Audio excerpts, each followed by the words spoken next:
നമസ്കാരം. മലയാളി വാർത്തയിലേക്ക് സ്വാഗതം.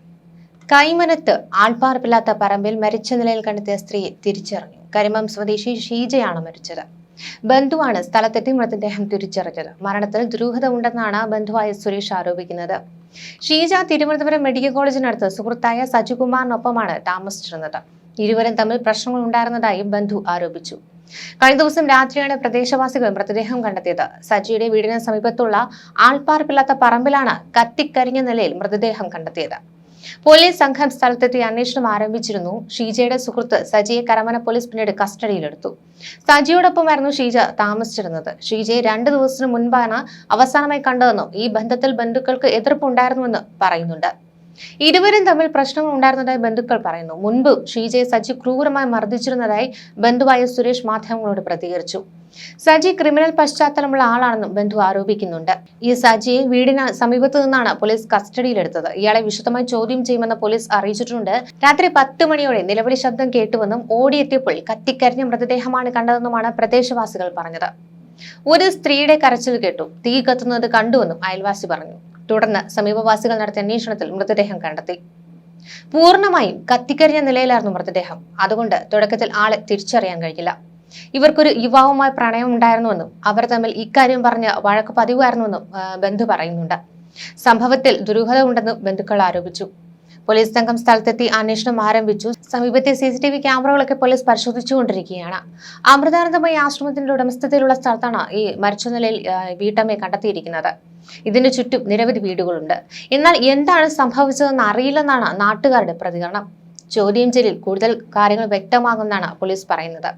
ഷീജ ജീവൻ ഒടുക്കില്ലെന്നും ജീവനൊടുക്കുമെന്ന് കരുതുന്നില്ലെന്നും സംഭവത്തിൽ സജിയുടെ പങ്ക് വ്യക്തമാക്കണമെന്നുമാണ് കുടുംബം ആവശ്യപ്പെടുന്നത്. ഇതിനിടെ കോട്ടയത്ത് നടുക്കിയ പ്രമാദമായ സന്തോഷ് വധക്കേസിൽ കമ്മൽ വിനോദ് പിടിയിലായപ്പോൾ കൊലയ്ക്ക് ശേഷം മൃതദേഹം മുറിച്ച ചെറിയ കത്തി കണ്ടെടുത്തപ്പോൾ പോലീസുകാർക്ക് തോന്നിയ വലിയൊരു സംശയമായിരുന്നു, ചെറിയൊരു കൈപ്പിച്ചാത്തി കൊണ്ട് ഒരു മനുഷ്യന്റെ മൃതദേഹം കണ്ടിച്ച് ചെറിയ ചെറിയ കഷ്ണങ്ങളാക്കുവാൻ പറ്റുമോ എന്നത്. കൈപ്പിച്ചാത്തി ഉപയോഗിച്ച് മൃതദേഹം ചെറിയ കഷ്ണങ്ങളാക്കാൻ എല്ലാവർക്കും പറ്റില്ല. പക്ഷേ ഈ വധക്കേസിലെ പ്രതിയായ കമ്മൽ വിനോദിന് അതിന് കഴിയും. കാരണം നല്ലൊരു കശാപ്പുകാരനാണ് അയാൾ. ചെറിയ പിച്ചാത്തി മതി മൃതദേഹം കണ്ടിച്ച് കഷ്ണങ്ങളാക്കാൻ. അതിവിദഗ്ധമായി വളരെ ശ്രദ്ധിച്ച് കശേരുക്കൾക്കിടയിലൂടെ നട്ടലിന്റെ ഭാഗം മുറിച്ചു മാറ്റാൻ നല്ലൊരു കശാപ്പുകാരന് എളുപ്പത്തിൽ കഴിയുമെന്നാണ് പോലീസ് സർജൻ ഡോക്ടർ ജെയിംസ് കുട്ടി തെളിവുകൾ നിരത്തി സമർത്ഥിച്ചത്. ഇതോടുകൂടിയാണ് ഒരു തരത്തിലും കുറ്റമേൽക്കാൻ തയ്യാറാകാതിരുന്ന കമ്മലിന് കുരുക്കുമുറുക്കിയത്. ഭാര്യയുടെ കാമുകനെ കൊന്ന് കഷ്ണങ്ങളാക്കി വിവിധയിടങ്ങളിൽ ഉപേക്ഷിക്കാൻ വിനോദിനൊപ്പം കട്ടയ്ക്ക് നിന്നത് ഭാര്യ കൂടിയാണ്. ചോദ്യം ചെയ്യലിൽ കൂട്ടുകാരനെ കൊന്നില്ലെന്ന് പലവട്ടം വിനോദ് ആവർത്തിച്ചപ്പോഴും കൂട്ടുപ്രതിയായ ഭാര്യ കുഞ്ഞുമോൾക്ക് പിടിച്ചു നിൽക്കാനായില്ല. നിൽക്കക്കള്ളിയില്ലാതെയാണ് ഇരുവരും കുറ്റമേറ്റു പറഞ്ഞത്. അച്ഛനെ കൊന്നിട്ടും നിഷ്പ്രയാസം ഊരിപ്പോയ കമ്മൽ വിനോദ് ഭാര്യയുടെ കാമുകനെ കൊന്ന കേസിലും ഊരിപ്പോകാമെന്നാണ് കരുതിയത്. എന്നാൽ അയാളുടെ എല്ലാ പ്ലാനും പൊളിച്ചു കയ്യിൽ കൊടുത്തു കേരള പോലീസ്. 2017 ഓഗസ്റ്റിലാണ് ആ അരുംകൊല നടന്നത്. 27-ാം തീയതിയിൽ മാങ്ങാനം മന്ദിരം കലുങ്കിനടുത്ത് നിന്നാണ് ചാക്കിൽ കെട്ടിയ നിലയിൽ ഒരാളുടെ ശരീരഭാഗങ്ങൾ കണ്ടെത്തിയത്. അന്നത്തെ ഈസ്റ്റ് SHO സാജു വർഗീസിന്റെ അന്വേഷണത്തിൽ മൃതദേഹം വർഗീസ് ഫിലിപ്പ് എന്ന സന്തോഷിന്റേതാണെന്ന് തിരിച്ചറിയുകയായിരുന്നു. സന്തോഷിന്റെ മൊബൈലിൽ നിന്നുള്ള ലാസ്റ്റ് കോളുകൾ കമ്മൽ വിനോദിന്റെ ഭാര്യ കുഞ്ഞുമോളുടെ ഫോണിലേക്കായിരുന്നു. അതാണ് അന്വേഷണത്തിലെ ആദ്യ ബ്രേക്ക് ത്രൂ ആയത്. കമ്മൽ വിനോദിന്റെ ഭാര്യ കുഞ്ഞുമോളും കൊല്ലപ്പെട്ട സന്തോഷുമായി അടുത്ത ബന്ധമുണ്ടായിരുന്നു. വിനോദ് ഇതറിഞ്ഞു. ഈ വൈരാഗ്യമാണ് കൂട്ടുകാരന്റെ കൊലയിലേക്ക് എത്തിച്ചത്. കമ്മൽ വിനോദ് ഭാര്യ കുഞ്ഞുമോളെ കൊണ്ട് വർഗീസ് ഫിലിപ്പ് എന്ന സന്തോഷിനെ വീട്ടിലേക്ക് വിളിപ്പിക്കുകയായിരുന്നു. വീട്ടിലെത്തിയ സന്തോഷിനെ കമ്മൽ വിനോദ് തലക്കടിച്ചാണ് കൊലപ്പെടുത്തിയത്. അതും ഭാര്യ കുഞ്ഞുമോളുടെ മുന്നിലിട്ട്. ശേഷം മരണം ഉറപ്പാക്കി. രക്തസാമ്പിൾ ലഭിക്കാതിരിക്കാൻ ചാണകത്തിൽ വെച്ച് ആ കൈപ്പിച്ചാത്തി. എന്നിട്ടും കത്തിയിൽ നിന്ന് രക്തസാമ്പിൾ കിട്ടി. മാത്രമല്ല, പ്രധാനപ്പെട്ട ഒരു തെളിവ് കമ്മൽ വിനോദ് അവിടെ വീക്ഷിച്ചിരുന്നു. എത്ര ക്ലീനായ തെളിവുകൾ നശിപ്പിക്കാൻ നോക്കിയിട്ടും ആ നിർണായക തെളിവ് കമ്മലിന്റെ കണ്ണിൽപ്പെട്ടില്ല. കൊല്ലപ്പെട്ട വർഗീസിന്റെ ഷർട്ടിന്റെ ഒരു ബട്ടൺ അവിടെ വീണുപോയിരുന്നു. അതും കൃത്യം പോലീസിന് കിട്ടുകയും ചെയ്തു. വല്ലാത്ത ധൈര്യമാണ് ഈ കൊലപാതകിക്കെന്ന് പറയാതെ വയ്യ. കൊലയ്ക്ക് ശേഷം ചോരയൊലിക്കുന്ന ആ മൃതശരീരം കൈപ്പിച്ചാത്തി കൊണ്ട് ഖണ്ഡിച്ച് ചെറിയ കഷ്ണങ്ങളാക്കിയത് കമ്മൽ വിനോദ് തന്നെയാണ്. തല ഒഴികെയുള്ള ശരീരഭാഗങ്ങൾ ഓരോന്നായി ചാക്കിൽ കെട്ടി വിനോദ് ഓട്ടോറിക്ഷയുടെ സീറ്റിലും താഴെയായാണ് വെച്ചത്. തലയാകട്ടെ പ്ലാസ്റ്റിക് കവറിലാക്കി കാവി മുണ്ടിൽ പൊതിഞ്ഞെടുത്തു. ഓട്ടോയിൽ കയറിയിരുന്ന കുഞ്ഞുമോളുടെ മടിയിലേക്കാണ് കാമുകന്റെ ആ തല വച്ചുകൊടുത്തത്. ശേഷം ആ അർദ്ധരാത്രിയിൽ ഒഴുക്കുള്ള ഭാഗം ലക്ഷ്യമാക്കി ഓട്ടോ പാഞ്ഞു. ശരീരഭാഗങ്ങൾ ഒഴുക്കിവിടാനായിരുന്നു കമ്മലിന്റെ പ്ലാൻ. എന്നാൽ ആ പ്ലാൻ അങ്ങോട്ട് വർക്കൗട്ടായില്ല. പക്ഷെ ചതിച്ചത് ഓട്ടോ തന്നെയാണ്. ഓട്ടോ മാങ്ങാനത്ത് വെച്ച് നിന്നു. സ്റ്റാർട്ടായില്ല. ആരെങ്കിലും തങ്ങളെ കണ്ട് തിരിച്ചറിഞ്ഞാൽ പണി ഉറപ്പാണ്. ആ ഭയം ഇരുവർക്കും താങ്ങാനായില്ല. ഒടുവിൽ ആ സമയം തോന്നിയ ഒരു ഐഡിയയിൽ ശരീരഭാഗങ്ങൾ അവിടെ തന്നെ ഉപേക്ഷിച്ചു. ഇനിയുള്ളത് തല. ബാക്കി വന്നൊരു ചാക്കുമായി ഓട്ടോ കുറെ ദൂരം തള്ളി നീക്കി ഇവർ. ഇറക്കമുള്ള ഭാഗത്ത് ഓട്ടോ സ്റ്റാർട്ടായി. അങ്ങനെയാണ് തുരുത്തേൽ പാലത്തിന് അടുത്തെത്തിയതോടെ തലയും ഉപേക്ഷിച്ചത്.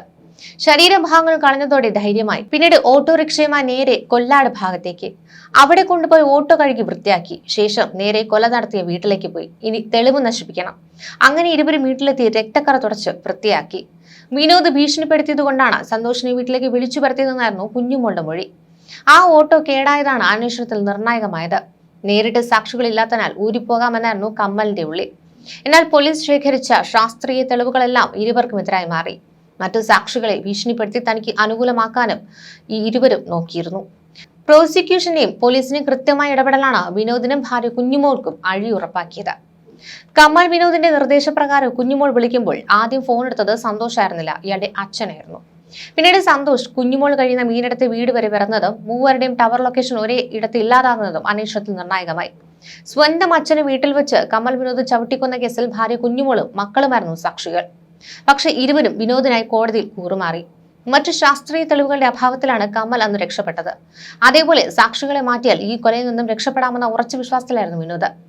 നിരവധി തെളിവുകൾ പോലീസ് ശേഖരിച്ചു. അതിൽ പലതും അഴിക്കാനാകാത്ത കുരുക്കായി മാറിയതോടെയാണ് കമ്മൽ കുടുങ്ങിയത്.